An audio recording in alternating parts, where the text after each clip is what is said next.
This election, I'll vote for myself. Why, you might ask?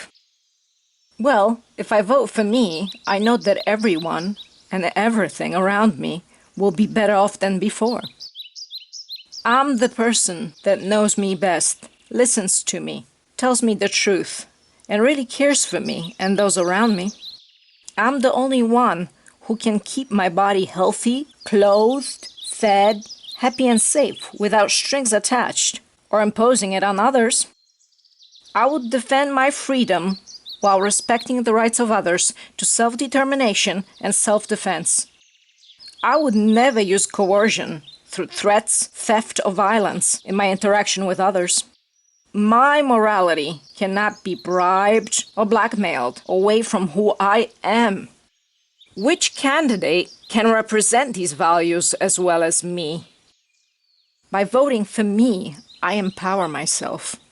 By voting for someone else, I give my power away to others. Let's not shy away from our potential that we are all born with. We must all actively perform our self-governance every day in every aspect of our lives. Only then the cause of our predicament will disappear. Just think about it. The more decisions we let others decide for us, the more they will treat us like children. But in reality, only the individual can make the choices that are the best for that individual. None of the candidates has shown me the love that I am capable of. The more we will take responsibility, the more independent and free we will become. Now ask yourself this: does a system of governments that promote the war industry, subsidize the nuclear industry, exempt the drilling industry, and jump hoops for the chemical industry really care about ending or reducing any of them for the environment, our health, or peace? A system that detonated so many nuclear bombs around the Pacific Islands now cares about their sea levels? Should I delegate my decision-making power to such a system? If such a system did abuse my power, would I stop giving it away and restore it within me? We must empower ourselves, because a nation's strength is no greater than that of its individuals. They say voting is a right.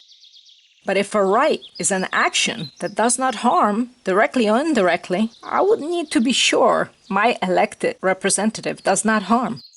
The only one matching this criteria is me. So I'm my best leader. I don't even want a good leader, because as history shows, any concentration of power becomes prone to subversion. In nature, it is the diversity and wide distribution of power that makes the natural world resilient and balanced. In our society, differences are discouraged, allowing for even greater concentration of power because assimilation is easier to control. You'll find the same tactic being used in financial, agricultural, and media monopolies, to name a few. This won't change with a new system, because a new system will also take advantage of our apathy. The only real lasting change must happen in individual first. It cannot be imposed. Understanding true freedom must come from within. If it doesn't, any given freedom can just as easily be taken away. And lastly, to vote out of love for freedom and not from fear, I must vote for me. They know fear makes most look to others for help. Fear is an efficient fuel that drives the control machine. We have been programmed that we are bad and weak. These thoughts breed fear, which invites suggestion and subjugation. And it's been said, those afraid die 1,000 deaths. But it is our free will that can erase fear from our reality.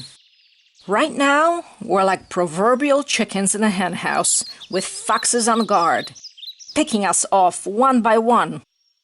But if those chickens are able to do what birds do, find their own food and shelter, fly unrestricted to avoid danger, they'll have a more fulfilling life.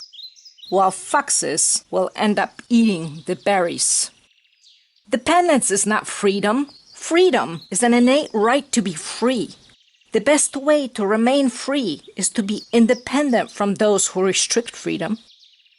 The responsibility for our individual actions cannot be delegated. So I might as well maintain my power so that all my actions reflect who I truly am.